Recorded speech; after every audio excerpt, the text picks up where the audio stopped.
Hoy es domingo 24 de septiembre del 2023, estamos grabando para el miércoles 27 y estamos en la 61ª reunión de la Mesa del Caos, en la cual vamos a hablar del discurso que dio Cristina hace unos días, el sábado pasado, en el cual, dio su opinión de la situación política, de las elecciones, ¿no? De lo que está pasando, y nosotros vamos a comentar a ver si nos parece que es una opinión acertada o si el kirchnerismo, está errando el diagnóstico. Soy Facundo Jurisic, estoy acá a mi derecha con Isra Albornoz Molinari. Y a mi izquierda que el Chango decidió quedarse una semana más en Jujuy, no sabemos cuándo va a volver. Así que nada, seguimos nosotros dos por ahora. La verdad que no sabemos nada, no sabemos dónde está, no nos contesta los mensajes. Desapareció. Sí, si nos está escuchando, y yo diría que nos dé alguna señal de vida. Claro. Así que aunque sea una señal de luces, algo. Un código Morse. Hacemos un llamado por el paradero de... No voy a decir el nombre, pero bueno, búsquenlo. El paradero de... Iba a decir el nombre completo. Un día tenemos que hacerlo. Tenemos que tirar el nombre completo. Bueno, el Chango nos dijo que cuando lleguemos a no sé cuántos suscriptores que iba a dar su nombre. Va a revelar su identidad. Sí, pero bueno. Es verdad que está desaparecido. Sí, es verdad. Y no contesta, no sabemos del paradero. Sí. Por ahí nosotros pensamos que está en Jujuy, pero no. Se lo secuestraron la policía, andá a saber. Y bueno, viste que es descendiente de sirio-libanés, capaz que algo tiene que ver. Se fue a Medio Oriente. Claro. Pero bueno, entonces, ya que vamos a hablar del discurso de Cristina, ¿vos qué expectativa tenías antes del discurso? O sea, cuando Cristina anunció que iba a hablar el sábado, ¿qué se te ocurrió? ¿Qué iba a decir? Bueno, no puedo decirlo acá. Pero bueno, hablando correctamente, no pensé que iba a decir nada. Pensé que iba a ser humo para la gilada. ¿Sí? Lo cual más o menos fue. Uh-huh. Y nada, es porque la militancia le pide que cada tanto la líder del antiguo y ya a punto de extinguirse movimiento kirchnerista. Hay declaraciones muy polémicas. No, polémica no, creo que el kirchnerismo se está extinguiendo, el peronismo tarda un poquito más, pero estamos, ¿no? Es algo más a largo plazo, ¿no? Hay grandes ciclos y adentro hay pequeños ciclos, podríamos decir. Ajá. Uno de los pequeños ciclos es el kirchnerismo, está desapareciendo, la líder es Cristina y todavía tiene sus seguidores y por lo tanto quieren que la líder hable, como decía David Brieva. Yo soy el perro y Cristina me tiene que decir, escúchale. ¿Sí? Pero no nos dice nada. Y ahora salió y habló. Sí, pero viste que justo anunció que iba a hablar el día que anunciaron que iban a reabrir la causa de o sea, fue el nombre ahora de los sauces. Sí. Y que yo como justo anunció que iba a hablar ese mismo día, pensé que iba a hacer alguna referencia a la justicia o a su causa. Capaz, ¿viste? Y no dijo nada de eso. Por ahí se olvidó, porque estas cosas tampoco... A veces los politólogos o los analistas lo pensamos como, pero esto tiene una lógica de que va a salir, va a decir tal cosa y esto significa otra cosa. Y por ahí, viste, lo iba a decir o no, pero se olvidó. Porque a veces pecamos de que todo está bajo control y que todo tiene una causa y que atrás hay alguien que mueve o manipula estas situaciones y la política. Uh-huh. Y en realidad la explicación por ahí son pasiones humanas o cosas que en el momento se le ocurre. Entonces, me parece que no me parece muy relevante tampoco lo que dijo. Uh-huh. Y tampoco esperaba algo relevante. Simplemente, más que nada, eso, salir a hablar con... Sí, primero de hecho empezó el discurso justificándose, ¿no? De que, ¿por qué no había hablado? Y dijo que no había hablado después de las elecciones porque ella predijo el resultado de las elecciones a principio de año. Que no sé si te acordás cuando habló, creo que fue en abril, en marzo. Sí, que fue uno de los primeros videos que hicimos del podcast, analizando eso, que dijo que iba a ser el escenario de tercia y todo esto. Uh-huh. Dijo que como ella ya lo había predicho, no habló después de las elecciones. Uh-huh. Entonces eso fue lo que dijo como para justificarse, para decir, ¿por qué no habló nada después de las elecciones? Yo creo que es más bien un poco, no sé si una excusa, pero no me parece que sea la razón real. Uh-huh. Yo creo que no habló después de las elecciones porque... básicamente no sabía qué decir. Porque no tenía nada que decir o porque no tenía ganas.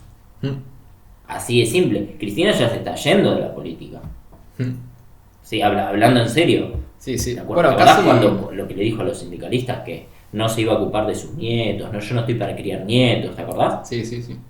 Cristina ya se quiere ir. Dice que no se va a hacer cargo. Es más, casi que ahora está hablando medio por obligación porque ya le insistían demasiado, pero tampoco sé si fue con muchas ganas de dar un discurso así épico, digamos. ¿O no? Sí, totalmente. Y bueno, más o menos la explicación que dio de las elecciones es que dice que en el 2019 había una polarización. ¿Por qué? Porque la gente se acordaba que antes del 2015 vivían bien. Y que después, ahora, no hubo una polarización porque la gente no volvió a votar a Juntos por el Cambio, porque no se acuerdan que hayan vivido bien con Macri. Entonces por eso aparece una tercera fuerza y que nada, y que por eso se rompe en 3/3 el escenario político. Esa es como su explicación, su lectura política de las elecciones. Y dice que además que esto lo que significa es que la sociedad no se derechizó. Porque dice que la gente vota a Milei porque quiere vivir bien. Y vivir bien no es de derecha. No es de derecha, es de izquierda. No, dijo que vivir bien no es de derecha. Sí, es peronista. Sí. Dijo casi que es peronista, dijo. Casi, pero ya ni siquiera es algo peronista ya. Y después al final del discurso lo repitió y lo cambió. Dijo, bueno, vivir bien es de argentino. Claro. Así que... Sí, es una construcción en el momento, una construcción discursiva en el momento. Bueno, algo de razón tiene en cuanto a lo de vivir bien, un poco. Sí, un poco.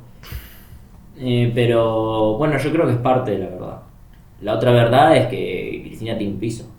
El kirchnerismo tiene un piso.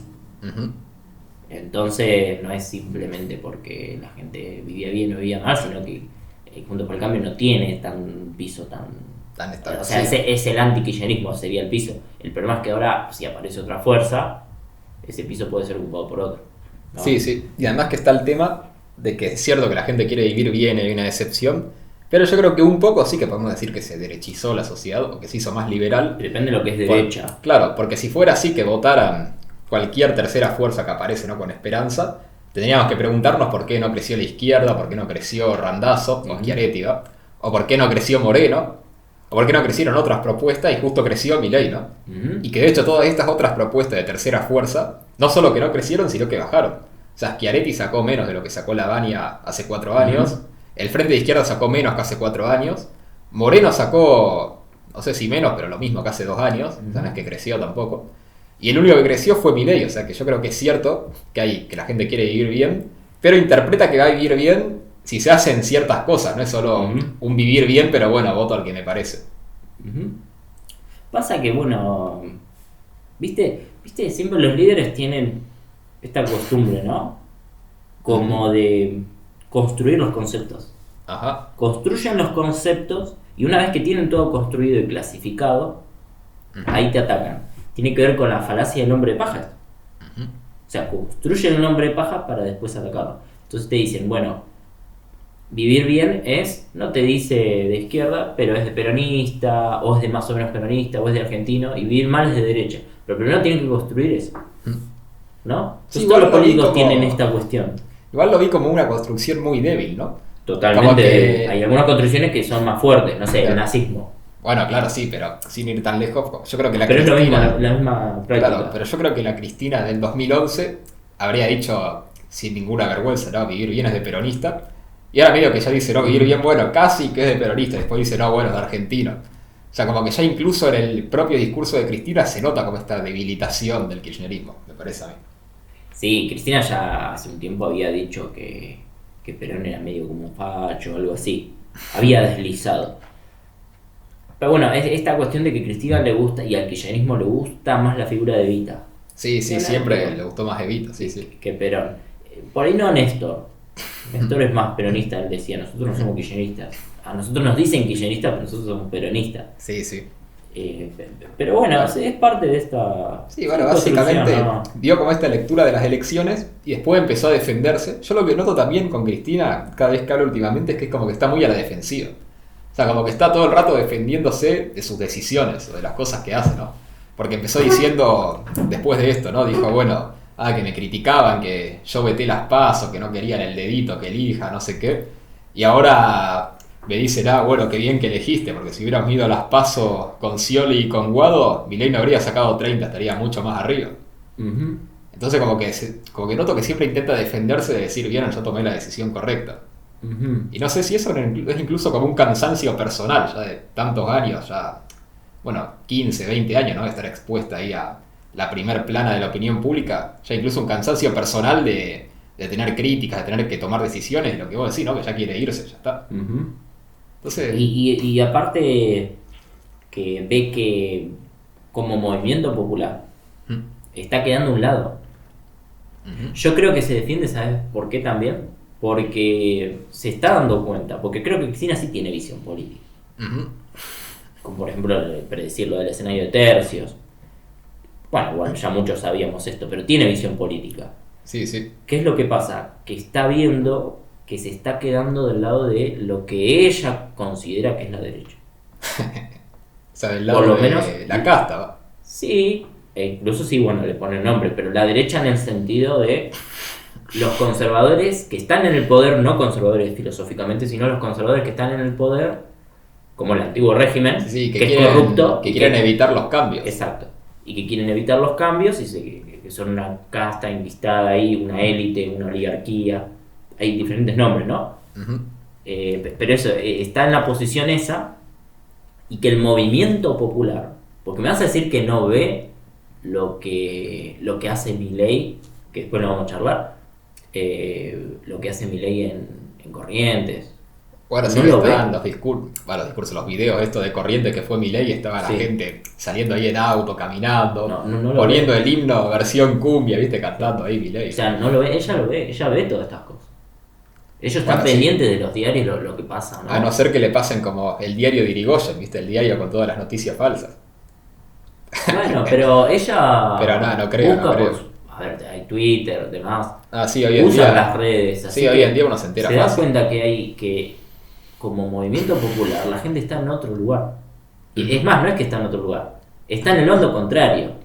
Y dice que vos sos el oligarca que quiere evitar y que, a ver, obstruye el movimiento popular. Entonces Sí, sí. está en una posición de soy la mala, me tengo que defender y tengo que demostrar que no. Hay algo ahí psicológico atrás, creo. Puede ser, puede ser. E incluso este discurso tampoco fue un discurso tan electoral ni nada, fue más como de. Fue medio Sí, más de lo sí. mismo, de reivindicar su gobierno, Reivindicar y de hablar para criticar a Macri. Sí, y hablar para la militancia. Bueno, también dijo que. También igual, más que criticar a Macri, sí criticó que con Macri se vivía mal, que trajo el Sí. FMI y todo, pero criticó bastante a Milei también. Dijo que hay que tener cuidado de no votar a los que van a traer de vuelta el modelo neoliberal. Ujú, Y que lo que se vivió en el 2001 fue el derrumbe del modelo neoliberal, ¿no?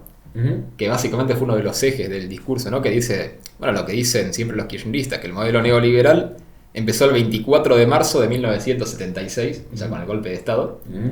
y que, bueno, tuvo la apertura de la economía, ¿no? De las importaciones, las exportaciones, y la reforma financiera. Y que, bueno, ahí empezó el modelo neoliberal, y que ese que Alfonsín continuó el modelo neoliberal, y después Menem también. Mirá vos. Lo de Alfonsín no esperaba tanto. No, o sea, dice que Alfonsín intentó como reformarlo o algo así, pero que no pudo. Medio que un poco lo Ahí reivindicó. está bien, entonces está bien. Claro, pero dijo que ese continuó ese modelo durante su gobierno de Alfonsín. Y que Menem fue como la segunda etapa del modelo neoliberal y que se derrumbó en el 2001. Y que ellos tuvieron la difícil labor de agarrar un país destruido y reconstruirlo, ¿no? Como reivindicando ahí la mítica kirchnerista. Y básicamente, bueno, criticó a Milei porque dijo que quiere eso de vuelta, pero le dio la razón en el minuto 14 del discurso que acá la anoté, que me pareció interesante porque dice que durante la dictadura no se privatizó ni una sola empresa. Y esto lo dijo Cristina literalmente. Ujú. Que me parece interesante que lo diga así, como tan abiertamente, ¿no? En medio del discurso. Y que dice que seguían todas las empresas del Estado, pero que se endeudaron las empresas del Estado durante la dictadura. Y que el que privatizó recién fue Menem. Ujú. Y que acá medio que le da la razón a Milei con el discurso que había dado el día anterior o el otro, en Parque Norte, ¿no? Que dijo que la dictadura fracasó porque abrió la economía, pero no hizo ninguna reforma del Estado, ni bajó el déficit, ni modernizó el mercado laboral. Y que en realidad vos primero tenés que hacer la reforma del Estado y después podés ir abriendo la economía. Ujú. Y que por eso fracasó la dictadura, ¿no? Ujú. Y con esto que dice Cristina de que no se Generás pega... un industricidio, generás. Claro. ¿No? Bueno, que es una palabra común que usó Cristina, pero también Milei. Sí. Es parte con esto que dice Milei de que tiene una secuencialidad. Y es importante la secuencialidad, que no puedes hacer. O sea, la reforma no la puedes hacer en orden indistinto. Tiene que tener un orden específico porque si no rompes todo. Claro, claro, exacto. Y Sí. Cristina medio que eso también lo intentó refutar, ¿no? Ujú. Porque dijo que bueno, que no es la secuencialidad, que eso era el modelo neoliberal y que era así y que por eso fracasó. Sí. Como que algo así dijo, pero no me quedó tan clara esa crítica, ¿no? Y después lo que dice es que en el 2001, que el modelo neoliberal, ¿no?, se derrumbó porque se quería llegar al déficit cero. Y que dice que de hecho en el presupuesto del 2001, no sé si no habían aprobado el déficit cero, y que dice que por culpa de querer achicar el Estado fue que terminó explotando toda la sociedad. Bueno, lo que veo es que sigue con el hombre de paja, ¿no? La falacia del hombre de paja, creando un enemigo y después de que lo creo lo ataco ahora que puedo. Pero es el viejo, ¿no? Es el viejo discurso de los años 2000, más que nada a fines de los años 2000, y toda la década pasada, la década del 10. Sí, no hay una renovación muy grande como... El tema es que la gente ya no cree eso. Claro. Del neoliberalismo, lo que dice que el neoliberalismo, o sea, que la economía colapsó por el neoliberalismo. La economía en el 2001 colapsó por la deuda. Eso no es liberalismo. Pero lo que dice justamente Cristina, que lo dijo también, es que la deuda es una característica fundamental del modelo neoliberal. Bueno, no. No, a ver, depende de lo que crea que es el neoliberalismo. Si cree que el neoliberalismo es aumentar el gasto, para lo cual, si no podés imprimir pesos, tenés que endeudarte con dólares para ahí poder recién imprimir pesos, porque recordemos que la convertibilidad es, entra un dólar al Banco Central, puedo emitir un peso. ¿Sí? Bueno, el hecho de endeudarse es para aumentar el gasto público. Y eso es algo que se hizo de forma sistemática durante toda la década del 90. Si eso es liberalismo, bueno, entonces sí, la culpa sería el liberalismo, pero estaríamos diciendo que el liberalismo, o el neoliberalismo mejor dicho, es aumentar el gasto público, es aumentar el Estado. Claro, es aumentar los impuestos previamente porque no te alcanzaba. Al principio privatizaste empresas, después aumentaste impuestos porque querías más plata, mientras la economía crecía, la economía dejó de crecer, entonces te endeudaste más y más y más. ¿Para qué? Para seguir gastando. ¿Eso es posible que sea neoliberalismo? Bueno, claro. Incluso poniéndole el neo, ¿es posible que pueda tener algo que ver? Aunque fuera neoliberalismo, tendríamos que decir que si eso es neoliberalismo, Milei sería anti-neoliberal, porque Milei dice lo contrario. Exactamente. Entonces, eso para tenerlo en cuenta, esto es un claro ejemplo de una falacia del hombre de paja. En el 2001 se colapsó. ¿Por qué? Porque a la hora de pagar, o sea, vos tenías el Fondo Monetario, ¿no?, que cada tanto te tiraba la plata. Ya dijo, bueno, no te doy más plata. Sí, bueno. Entonces acá ¿qué hicieron? Necesitábamos dólares, entonces pusieron el corral de sacar los dólares de la gente, sí, bueno. Y ahí, bueno, vino todo el tema político. Bueno, de hecho, incluso Cristina, cuando estaba hablando de esto del 2001, estaba hablando con el Cadete, ¿viste? ¿Sabés quién es el Cadete? Que es un chabón que está ahí en C5N, que es medio comediante y que hace chistes ahí. Sí. Y bueno, ese estaba ahí como al lado de Cristina y le iba haciendo preguntas cada tanto. Y Cristina no, el Cadete, le pregunta... ¿Pero por qué el Cadete? No sé, le dicen el Cadete. Y le pregunta, yo creo que por desconocimiento, le pregunta si en el 2001 no había déficit. Y Cristina medio que esquiva la pregunta, que yo se lo noté, no sé si tengo anotado, es el minuto 29:50 del video que está ahí publicado. Y Cristina medio que escriba la pregunta y dice que en el 2001 la crisis fue por la deflación.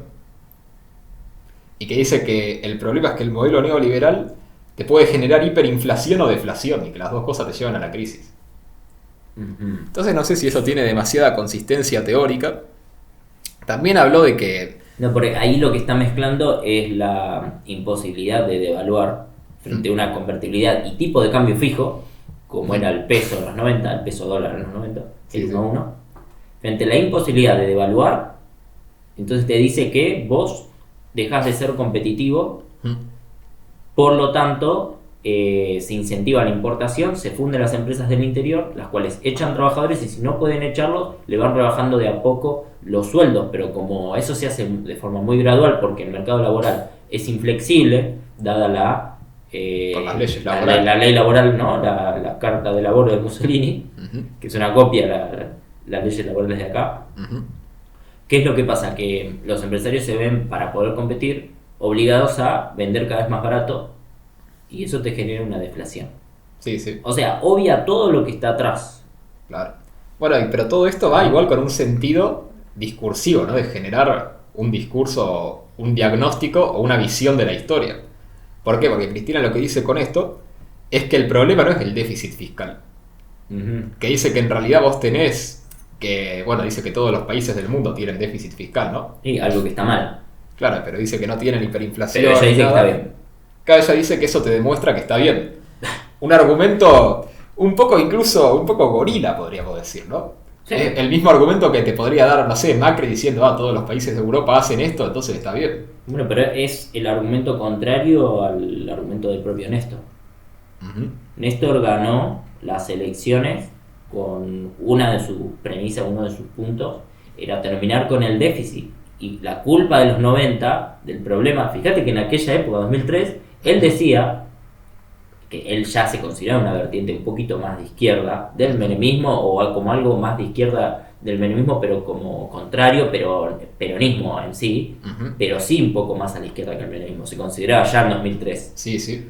Y hablaba del déficit, de que el problema es el déficit, tenemos que tener superávit, eso es una de nuestras premisas, tener superávit comercial, superávit fiscal. Bueno, Cristina entre habló de otras eso cosas. también, que son los famosos superávit gemelos, ¿no? Ujú. Y que Cristina dijo, que esto lo dijo un poco más adelante, por acá está, ¿no? Que dice que el tema de los superávit gemelos que tuvo Néstor fue algo circunstancial. ¿No fue un objetivo? Según No, ella. nunca dijo que fue un objetivo, dijo como que bueno, fue algo circunstancial, ¿no? Y que a partir del 2011 hubo déficit porque se cayó el superávit energético. ¿Pero por qué se cayó el superávit energético? Dijo que es porque empezó a haber más fábricas y más consumo, entonces necesitaba más energía para adentro, y que entonces era algo bueno tener déficit energético. Ujú. Ese fue medio el argumento que dio, y que dio que justamente como se producía más, era imposible tener superávit, y que entonces bueno, había déficit, pero es un déficit para producir más, para que el país esté mejor. No, bueno, pero eso sería... Si no tenés energía se te cae la producción. Bueno, sí. ¿Y qué tendría que ver con el déficit? El déficit es el gasto del Estado, déficit fiscal. No, bueno, pero Cristina lo que dice es que justamente como empezó a haber déficit energético, el Estado tuvo que gastar para importar energía. Y entonces viene el problema de la falta de dólares, pero en realidad que todo eso es bueno porque hay más producción. Bueno. Ese fue más o menos el argumento que dio, ¿no? A ver, eso sería falta de dólares más que déficit fiscal. Bueno, pero la falta de dólares, el Estado justamente O sea, si va a subsidiar el tipo de cambio, sí. eso te genera un déficit.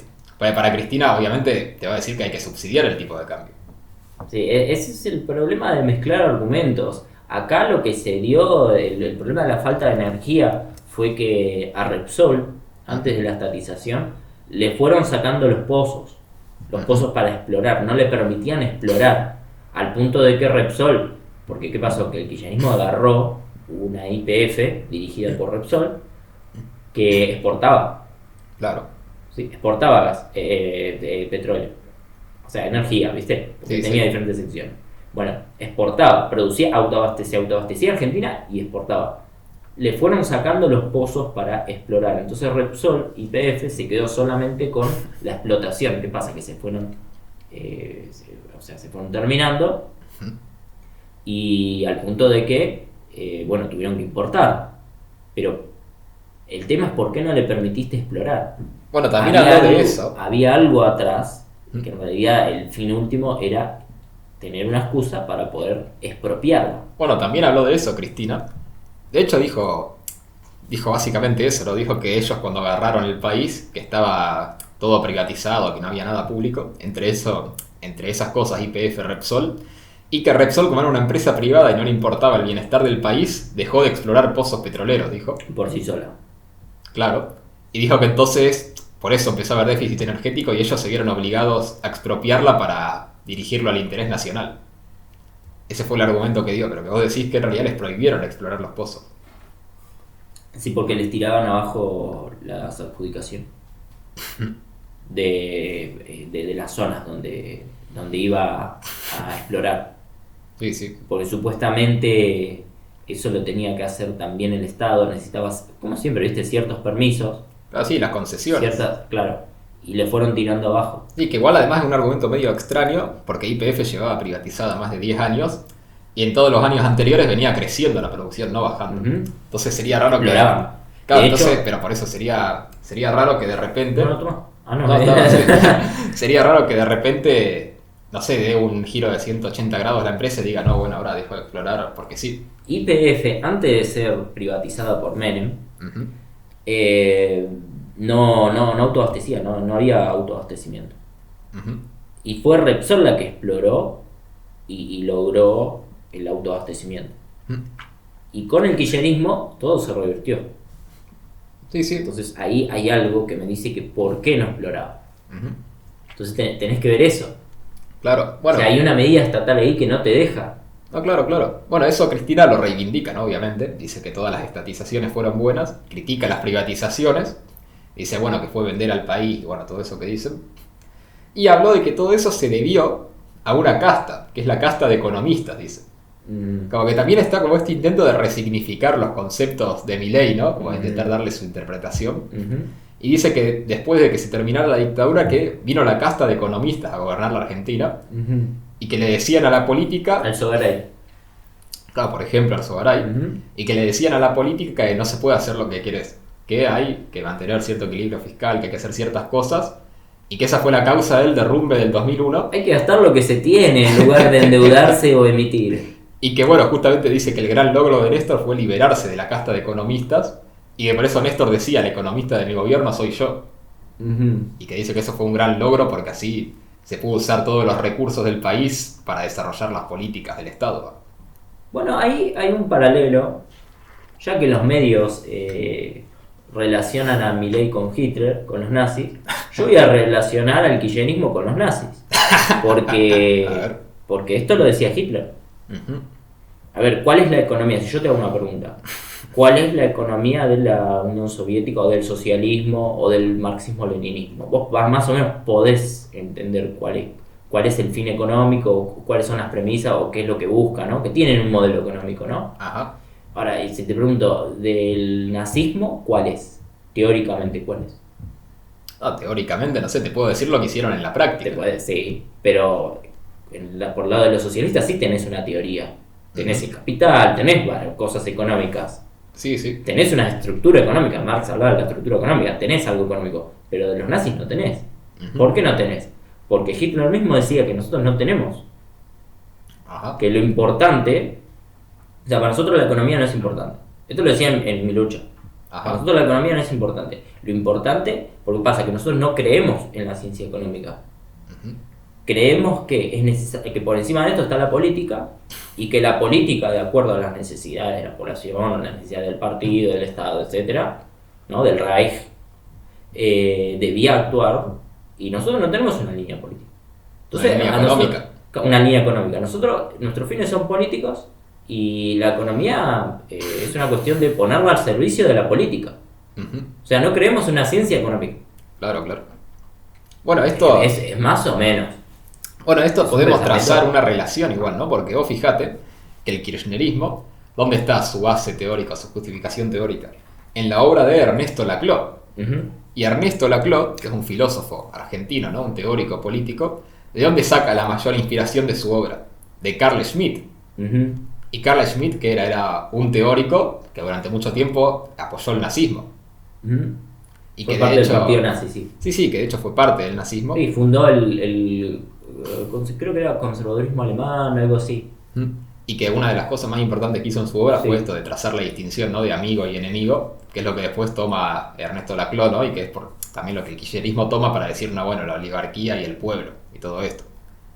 Entonces podría haber cierta conexión teórica, ¿no? En esa creencia de que no, la política es lo que tiene la supremacía de todo, y no hay leyes independientemente de la política, sino que todo está subordinado a la política.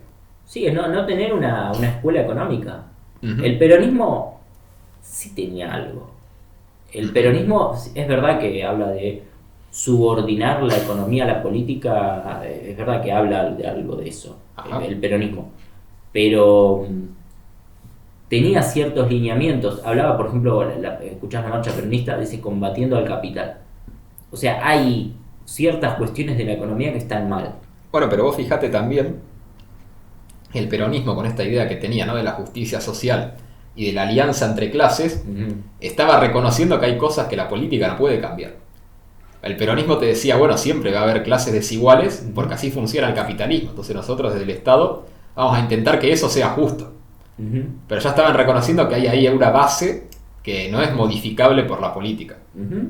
Que es algo que el kirchnerismo, no sé si lo reconoce tanto, y que incluso cuando vos ves, porque ¿qué pasa si vos no tenés teoría económica, o si no tenés leyes económicas que sean objetivas? que de repente, bueno, si todo es político, todo depende de la intención de los actores políticos.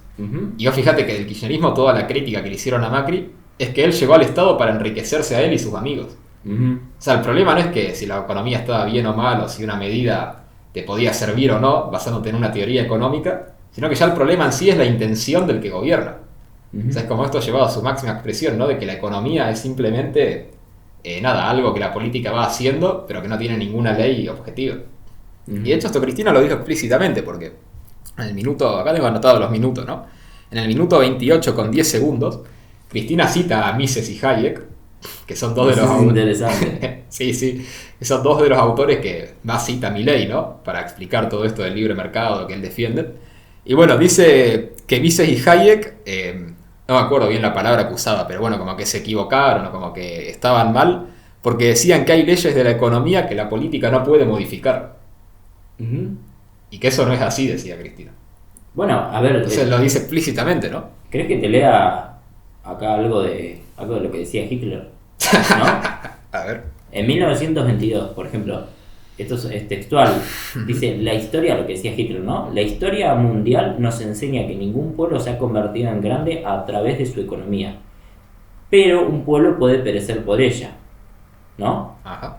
Y acá dice que le daba una importancia más secundaria, dice la economía es algo de importancia secundaria, y más adelante dice,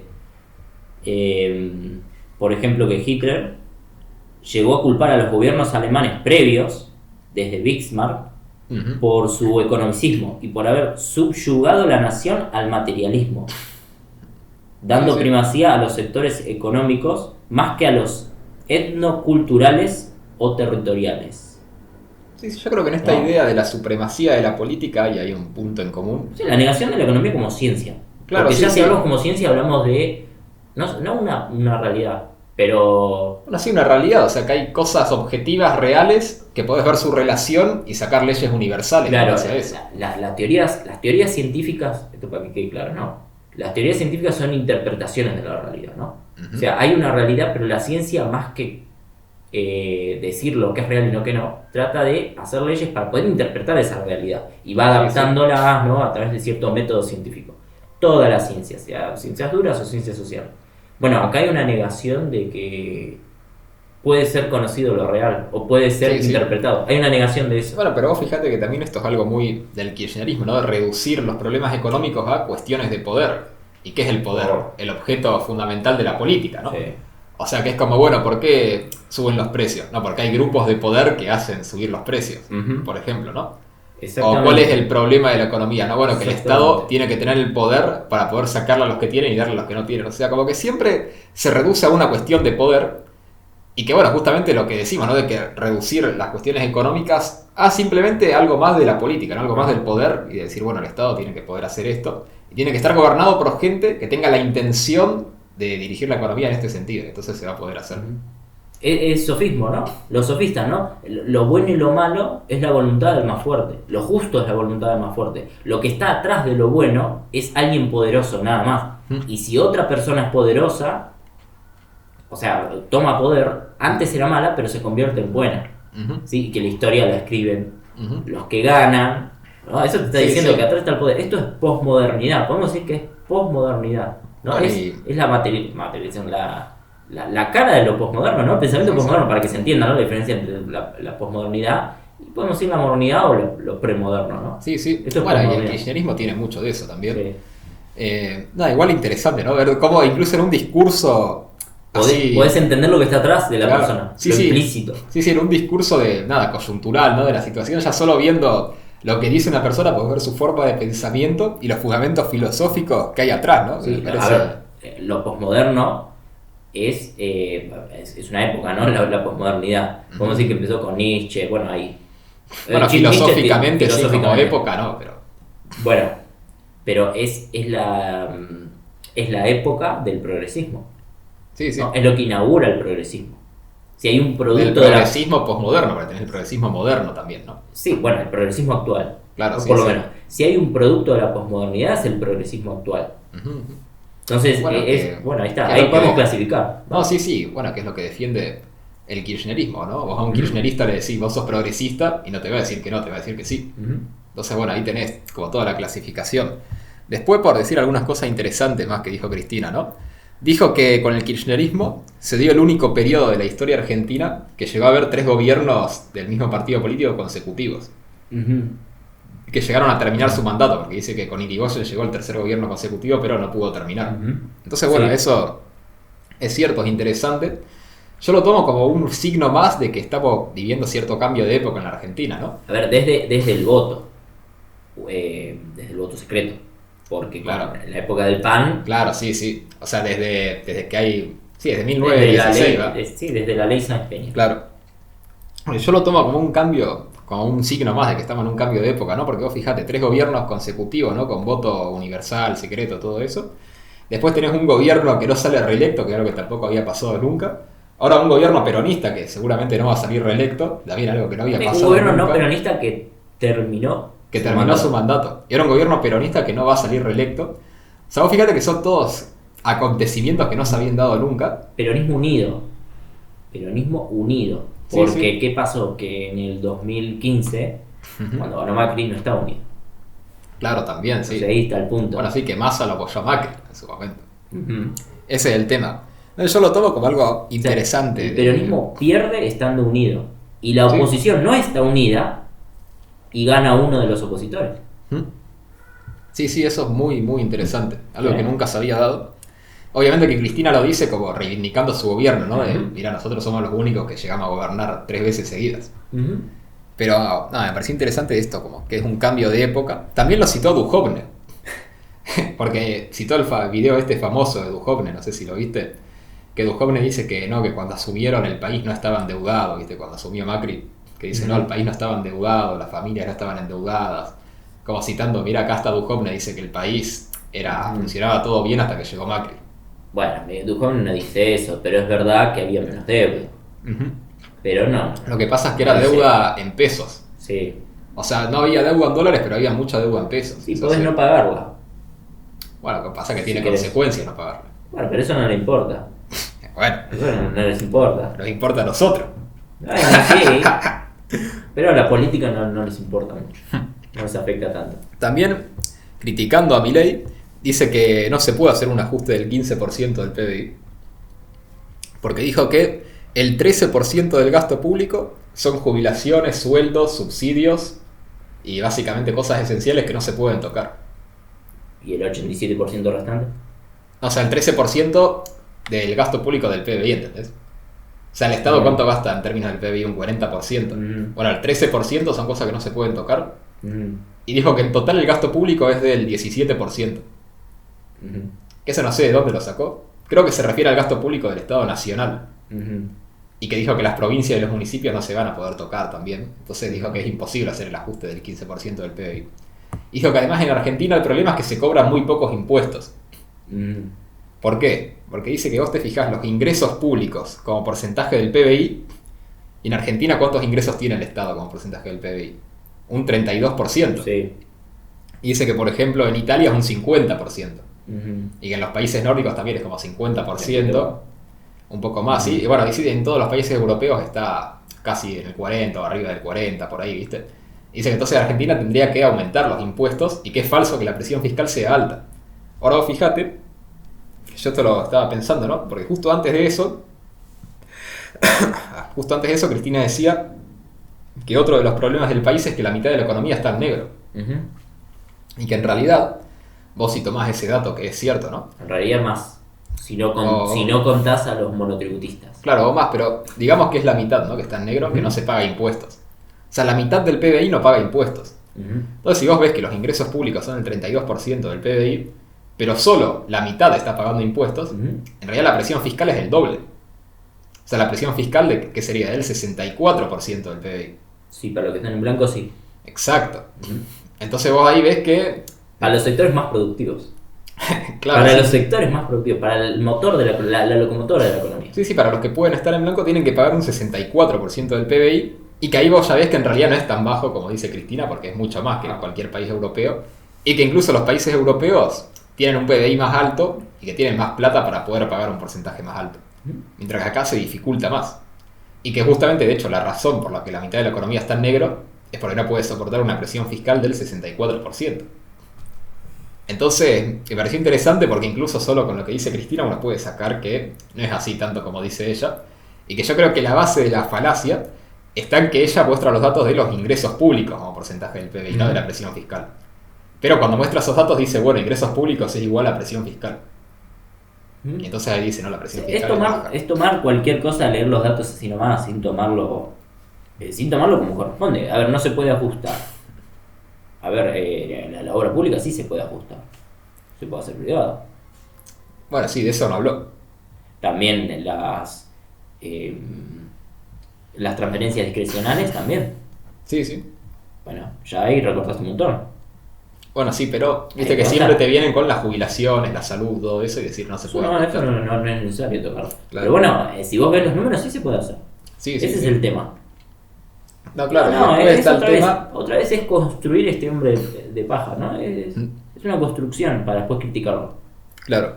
Pero básicamente todo esto, ¿con qué objetivo va? Porque ahora viene el final del discurso, que es cuando llega a la conclusión, ¿no? De todos estos datos, todo esto, todos esos argumentos, ¿con qué objetivo vienen? También lo que dice, usando este mismo gráfico de los ingresos fiscales, es que en todos los países del 2015 hasta ahora crecieron los ingresos fiscales como porcentaje del PBI. Y que entonces está bien que crezca, ¿no? Que el Estado cobre más impuestos. Lo mismo que decíamos antes, no me acuerdo con qué ejemplo, pero bueno, diciendo si todo el mundo lo hace, entonces está bien. Y básicamente da, bueno, ese argumento da algo interesante. Eso te lo dije yo antes de empezar, ¿no? Que como que no tiene mucho que ver con esto, pero un pensamiento progre es esto de medirse de acuerdo a lo que los demás hacen. Sí, sí, puede ser. Yo creo que igual más que... Es un pensamiento que en Argentina siempre fue como más gorila, ¿no? Como de que siempre los Progre, por eso dije progre, claro, sí, pero vos fijate ¿no? qué interesante, que siempre los antiperonistas son los que decían, no, bueno, pero en Europa no hay peronismo, en Europa se hace esto, y los peronistas eran los que decían, no, bueno, pero acá somos argentinos. Y ahora fíjate que tenés a Cristina diciendo, no, mirá, en Europa hacer esto, entonces está bien. Que es algo muy interesante, que podríamos hacer un video, ¿no? Que yo vi varios indicios, incluso vi un video de los herederos de Alberdi que hacían un podcast entrevistando a uno que se llamaba Almeida, creo. Y que él decía que Milei hizo que el peronismo se vuelva gorila. Sí, sí, totalmente. Y podemos hacer un análisis de eso más profundo, ¿no? En un video. Pero ya lo dije recién. Cristina está en la posición de la nueva oligarquía. Es antipopular, por eso se defiende así. Porque va en contra de un movimiento popular que están haciendo, ya nació, ya se está gestando, está creciendo más bien. Va a ser adulto en un buen tiempo, pero todavía está, yo creo que ya nació, pero está creciendo. Pero bueno, va en línea, ¿no? Es la nueva, el nuevo gorilismo, ¿no? El nuevo gorilismo, el antimileísmo. Bueno, tiene un pensamiento antipopular, ¿no? Sí, sí. Pero igual, con todo esto de que cita Europa, me pareció interesante que dijo que le pareció bien lo de Meloni con los inmigrantes. Como algo interesante, ¿no? Que no me lo esperaba. Que igual todo el público ahí se quedó mirando como que está diciendo. Pero, no sé, un dato. Está dando tira alguna cosa que queda bien, que le gusta a algunos conservadores. Claro, sí, sí. Y también lo que dijo, que es algo que me pareció medio cualquier cosa, siguiendo con el tema de la presión fiscal, ¿no? Que dijo que el impuesto a las ganancias es del 35%, pero que como hay inflación, las empresas pagan el 2,75% de impuesto a las ganancias. Que esto lo dijo más o menos cuando iba 1 hora, 4 minutos de discurso, por ahí. No, pero yo para el público, si lo quieren escuchar. Que me parecía bastante raro, la verdad que no podría criticar el argumento porque no le vi ningún sentido. O sea, yo estoy buscando el sentido. O sea, al contrario, cuando tenés inflación te aumentan los costos. Creo que iba más como que, bueno, vos tenés que pagar, no sé, ponerle 100.000 pesos de impuesto a las ganancias, pero como que lo pagan después, entonces como hay inflación se licúa eso y pagas menos. Algo así. Igual no tendría sentido que baje de 35% a 2%. Aún si fuera así. Sí, y la inflación rompe otras cosas. Claro, sí. Te rompe todos los costos. Entonces, bueno, pero básicamente con todos estos argumentos, lo que dice Cristina al final del discurso es que el problema no es el déficit fiscal, ni tampoco la presión tributaria, y en todo caso habría que subir la presión tributaria, sino que el problema es el endeudamiento con el FMI. O sea que el problema del país, en definitiva, sigue siendo Macri. Claro, ese es el tema, ¿no? Y que entonces como el país está endeudado con el FMI no le deja al Estado desarrollar planes que puedan desarrollar el país, ¿no? Y que dice que además la devaluación, que no es un tema del déficit o de la política monetaria que es necesario o que no se puede evitar, sino que es una imposición del FMI. Y que eso lo dijo Massa, y ahí lo defendía Massa, que dijo que si el FMI no nos hubiera obligado a devaluar, no habríamos tenido que devaluar. Entonces básicamente el problema de todo es el FMI. Esa es la conclusión del discurso. ¿Vos pensás que Cristina se cree todo lo que dice? Yo creo que algunas cosas sí se cree, pero vos pensás que todo esto, todo lo más fundamental de lo que dice, ¿no?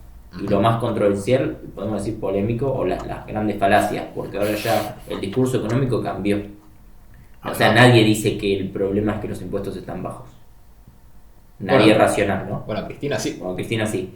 ¿Vos pensás que se lo cree o es algo...? Y no sé. Es algo oportunista, simplemente miente. Y no sé, miente. Porque... Sabe que no es así, pero miente. Porque si fuera tan oportunista, podría decir que el problema es que los impuestos están altos. ¿Y para qué? ¿Para que algún kirchnerista vote a Milei?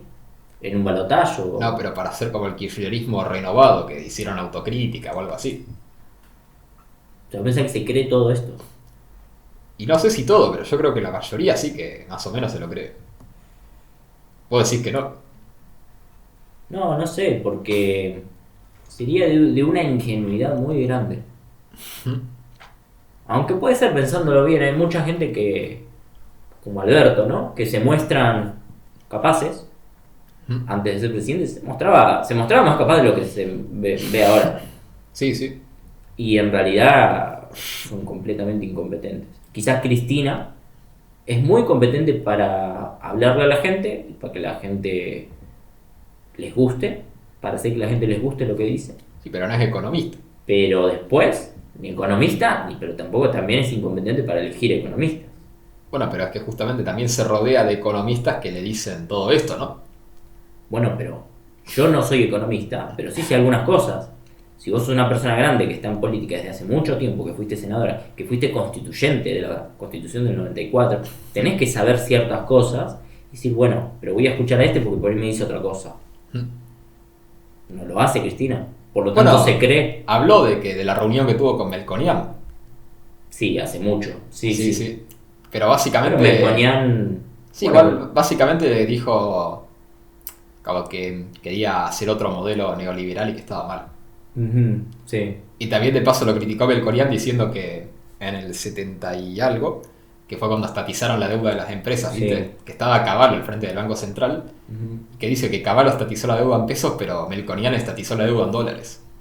Sí, él es muy chiquito, era Melconian. Sí, pero dice que Melconian fue el responsable. Estuvo ahí y firmó. Claro. Sí. Entonces básicamente habló, pero para criticarlo.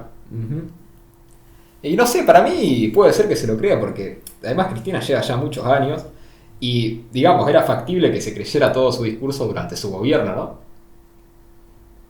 Porque era más o menos lo que iba haciendo y más o menos el país no estaba tampoco en la crisis que está ahora. Y después durante el gobierno de Macri por ahí también, porque Macri empeoró la crisis, ¿no? Hizo las cosas mal, entonces era como, bueno, ¿te lo crees? Y qué sé yo, ya llegando al gobierno de Alberto ya es como muy difícil, ¿no? Cambiar de opinión, ya además teniendo 70 y pico de años. Como que por ahí ya se quedó ahí y ya está. Entonces no sé, falta la arrogancia. Y no sé, el problema es la persona y no el modelo. Puede ser que se lo crea. La fatal arrogancia deja ahí. Ese es el tema. Es una mezcla, ¿no? De ignorancia y arrogancia, quizás. Sí. Podría ser. Ignorancia, arrogancia, cansancio. También es una mezcla de distintas cosas, creo yo. Sí. Pero básicamente, dijo eso. Después terminando con lo de que el problema es el FMI, dijo que hay que dar las discusiones importantes para el país porque si no vienen de afuera y nos imponen las discusiones en otros términos. Y como diciendo que la discusión que da Milei está impuesta por el FMI también. O como, no por el FMI, pero de afuera, aunque sea, ¿no? Como que Milei da la discusión imponiendo lo que quieren los países extranjeros. Sí, Cristina vive en otra realidad. Nadie quiere lo que dice Milei. Nadie, ningún político afuera quiere hacer lo que dice Milei. O sea, lo que dice Milei es algo original y es un movimiento nacional. Es una interpretación que sí es legal, de hecho, pero nacional. Bueno, de hecho Milei popular. Dijo el otro día que si estuviera en Estados Unidos cerraría la Reserva Federal. Así que sí, no es muy de acuerdo al establishment de Estados Unidos, ¿no? El establishment internacional hoy sería algo más como Juntos por el Cambio. Claro, sí, Bueno, sí. y Biden, ¿no? Financiándole o mandándole asesores junto con Lula, mandándole asesores Bueno, sí, a sería Massa, ¿no? algo así como Massa, Larreta, algo así Massa sería la el reta, junto por establishment. el cambio, más o Sí, menos. sí. Y dijo, bueno, en este sentido de que hay que discutir de aquí a estas discusiones, ¿va? Que hay que ver el rol de las prepagas, como un ejemplo, ¿no? Que dijo que no puede ser que una prepaga que te cobra 200.000 pesos por mes te pague la mitad de los medicamentos y que el PAMI te dé todos los medicamentos gratis. Como citando ahí como el Estado siendo El Salvador. Ujú. Que igual es falso que el PAMI te dé todos los medicamentos gratis. No, Porque yo tengo a mis abuelos que no le dan todos los no, medicamentos todos gratis. no. Algunos sí, otros no. Que dice que le da gratis los más baratos. Mm. Pero que después el resto, que por ahí te paga un porcentaje, Sí, pero depende. que nunca es más del 50% que te Sí, paga. depende. Pero bueno, y concluye diciendo, como reivindicando al peronismo, yo creo que no sabiendo leer tal vez el espíritu de época o quedándose como en la nostalgia del pasado, ¿no? Que dice que en Argentina no sirve la categoría de izquierda o derecha porque está el peronismo. Y que el peronismo sigue siendo lo que es ser argentino. Ujú. Yo creo que un poco llegó unas décadas tarde con esa idea de ese discurso, ¿no? Pero bueno, Sí, era una de las 20 verdades, ¿no? no sé, no me acuerdo. No hay nada mejor para otro peronista, no hay nada mejor que otro peronista. Y que después en los 70 Lo cambió, pero- No hay nada mejor, para un argentino no hay nada mejor que otro argentino. Claro. ¿No? Sí, a ver, vuelvo como conclusión, ¿no? Ujú. A lo que dije al principio. Podemos tomarlo como hipótesis, lo que dije al principio. Ujú. Que ahora, bueno, ahora después de analizar el discurso, creo que podemos decir que es una hipótesis verdadera. Creo que fue humo para la gilada, para la militancia, decir un par de cosas. Nada relevante, nada importante. Y sí, excusarse del ataque que siente, porque está en una posición, podemos decir, de oligarquía, una posición más antipopular, porque ve lo que levanta Milei, ve el movimiento que se está gestando, que es un cambio cultural, es un cambio político, cultural, económico en Argentina, más que Argentina. Y entonces, bueno, es un poco salir a decirle algo a los seguidores que tiene de un movimiento que se está extinguiendo. ¿Sí? Diría que ya está herido de muerte, solamente necesita que muera, pero ya está herido de muerte. Lo único que podría salvarlo es que el gobierno de Milei colapse, No, yo creo que no. ¿no? Yo Vos decís creo que que si no el nos gobierno salva. de Milei fuera una catástrofe no volvería el kirchnerismo como la salvación. No, porque más que nada la esencia del argentino es tener a ese líder, siempre y cuando ese líder sea un poco santo, un poco puro. Ujú. Y si bien Cristina todavía tiene seguidores, yo creo que primero tienen cierta edad los seguidores. O sea, son cada vez menos, están cada vez más reducidos. Y creo que ya hay una demonización del kirchnerismo, así como pasó con el menemismo. Ujú. Por ende, yo creo que con Milei, supongamos que fracasa. Al principio es difícil que fracase porque al principio se esperan ciertos cambios bruscos, por lo tanto cierta inestabilidad. Fracasar sería a largo plazo. Por ejemplo, Sí. que de acá a 2 años, que siga estando todo mal, que la inflación siga subiendo, que siga subiendo la pobreza, que ahí fracase, ¿vos qué decís que sería lo más probable que gane Juntos por el Cambio? No, claro, lo que creo es que el kirchnerismo ya está demonizado, Ujú. a pesar de que hay un grupito. Pero ese grupito cada vez es más sectario, ese grupo de kirchneristas. Creo que, nada, y que el peronismo lo sigue atrás del kirchnerismo. El peronismo es un poquito más amplio, pero está por ahí también. Sí, sí. Y eso, creo que está herido de muerte. Y creo que si Milei fracasa, nada, el país va a quedar sin rumbo, sin una ideología oficial. Y lo que va a hacer es mirar para afuera.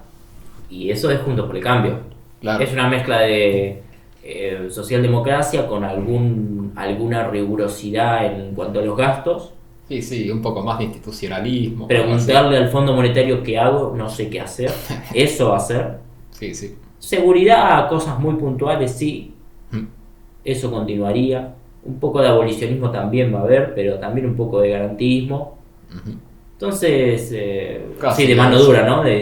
Pero no ves que si fracasa viene Pero- que, no sé, que después No. gane Kicillof. Kicillof por ahí sí, pero no como kirchnerista. Claro, sería como un Kicillof moderado ahí en Kicillof alianza con y la de reta. Vice la reta. Claro. Una cosa así. Podría Pero pasar. no lo ves, por ejemplo, ganando a Máximo con un discurso ahí como el de Cristina en el 2011. No, algún condimento siempre le pone. Siempre quedan condimentos. Bueno, Él ojo. también tiene condimentos de, no sé, del menemismo. Siempre hay Claro, ciertos claro. condimentos que quedan, Bueno, siempre pero quedan ojo residuos. que Kicillof ya está diciendo ahora, no, ya dentro de unos años ya está diciendo ahora que hay que hacer un nuevo peronismo sin Perón, Evita, Néstor ni Cristina. Sí, lo escuché. Sí, Así sí. que sí. Entonces siempre quedan residuos. Residuos ideológicos, como sea, siempre quedan residuos, pero el kirchnerismo ya está. Ya sería otra cosa. Sí. Pero lo veo, si Milei fracasa, veo una ausencia de movimientos. Creo que volvería a la reta. Sí. Creo que la gente diría, ay, tendríamos que haber ido por la reta. Sí. Creo que ganaría más ese sector. Por ahí un radical. Claro. Ya no queda otra, vamos con los radicales, lo último.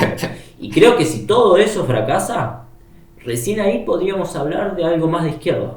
Claro. Quizás ahí recién, después de que fracase Milei, después de que fracase el radicalismo, el arretismo, socialdemocracia, deberíamos aumentar un poco ciertos movimientos de izquierda, ¿no? Claro, pero ya Socialista, sería como el escenario de que, bueno, fracasó trotskista, todo. fracasó todo, pero la gente creo que ahí se empezaría a preguntar, si es que sube un líder un poquito competente que logre captar, ¿no? Claro, Porque sí. si nos quedamos con lo que están ahora, no son muy populares.